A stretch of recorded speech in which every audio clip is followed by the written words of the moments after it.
নমস্কার বন্ধুরা, আশা করি আপনারা সকলে ভালো আছেন। কাকলি কিচেনে সকলকে স্বাগত। আজকে বানিয়েছি দই দিয়ে আইসক্রিম। এটা বানানো খুবই সোজা, যে কেউ বানাতে পারবে, কিন্তু গরমের দিনে আইসক্রিমটি খেতে দারুণ লাগে। তাহলে চলুন কি করে বানিয়েছি দেখা যাক।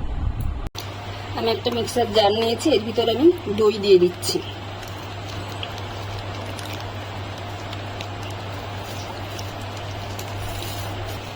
দই নিয়েছি, এখন আমি এর ভিতরে দিয়ে দিচ্ছি 2 চামচ মিশ্রি। এটা মিশ্রি গুঁড়ো করে রেখেছিলাম আগে, সেই মিশ্রিটাই এর মধ্যে দিয়ে দিচ্ছি 2 চামচ।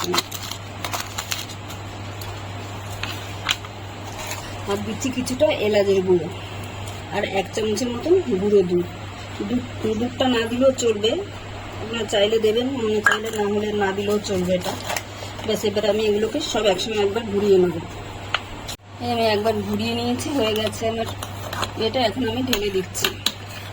এখানে কফি কাপ নিয়েছি, এই কফি কাপের মধ্যে আমি ঢেলে নেব।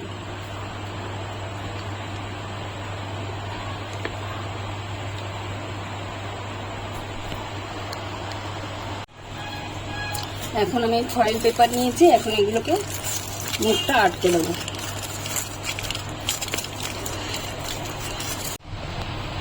এখন আমি মাঝখানে একটু চাকু দিয়ে কেটে নেবো, তারপরে এই স্টিকগুলো ঢুকিয়ে দেবো। সবগুলো এইভাবে করবো।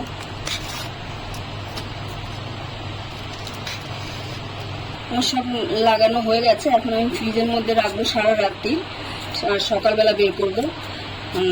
আপনারা ফ্রিজের টেম্পারেচারটা বাড়িয়ে দেবেন, কমিয়ে রাখলে হবে না, মানে মিডিয়াম টু হাইয়ে রাখতে হবে। লোতে রাখলে বরফটা জমবে না, আইসক্রিমটা জমবে না। আমি এখন রেখে দিচ্ছি, সকালে দেখাবো। সারা রাত আমি ডিপ ফ্রিজে রেখে দিয়েছিলাম আইসক্রিমগুলো, এখন বের করে নিয়েছি। এখন দেখাচ্ছি কেমন জমেছে আইসক্রিমগুলো।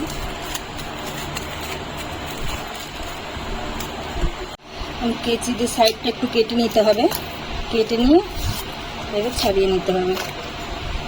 এই দেখুন আইসক্রিমগুলো কত সুন্দর জমেছে, খুব সুন্দর জমেছে আইসক্রিমগুলো। আমি আর একটা কেটে দেখাচ্ছি।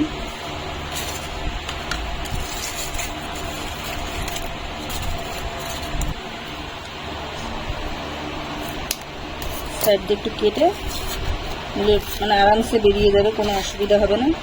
এই দেখুন সবগুলো সুন্দর জমেছে। মানে এই আইসক্রিমটা বানানো খুবই সোজা, কিন্তু খেতে খুব সুন্দর লাগে। এটা সবগুলো এইভাবে কেটে নেব। এই দেখুন আইসক্রিমগুলো কি সুন্দর হয়েছে, খুব সুন্দর জমেছে।